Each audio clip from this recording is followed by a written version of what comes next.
আছো? সবাই আশা করছি তোমরা সবাই খুব ভালো আছো। কয়েকদিন আগে আমার ছেলের বার্থডে গেল, তোমরা সবাই জানো, একটা দুটো ভিডিও আমি আপলোড করেছি।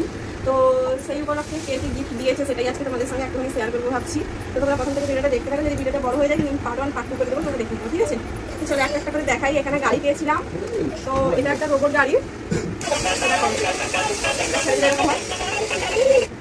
খুবই মজা পাচ্ছে। তারপরে দেখো এখানে আরেকটা গাড়ি আছে, তো এটাও ভালো আছে।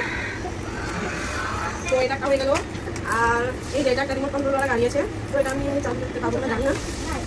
হ্যাঁ, তো এইভাবেই চলে রিমোটের সাহায্যে। তাড়াতাড়ি করে দেখাচ্ছি কারণ ভিডিওটা বড় না হয়ে যায়। তারপরে দেখো এখানে আরেকটা গাড়ি আছে, ভুলে গেছিলাম এটা দেখো। তো আর এগুলো কভারগুলো খুলে রেখে দিয়েছি, দেরি না হয় তাড়াতাড়ি হয়ে যায় ভিডিওটা। দেখো এটা একটা গাড়ি, এটা একটা হয়ে গেছে। আর একটা আছে, একটা টিফিন বক্স আছে, আর একটা জলের বোতল আছে। টিফিন বক্সের ভিতরে আমার টিফিন বক্স আছে, চামচ আছে। তো এগুলো হয়ে গেছে, আরও আছে অনেক কিছু। আর যারা যারা দিয়েছো গিফট, যারা যারা আমার ভিডিও দেখো সবাইকে অসংখ্য অসংখ্য ধন্যবাদ। তো এগুলো আছে, এগুলো তোমাদের পরে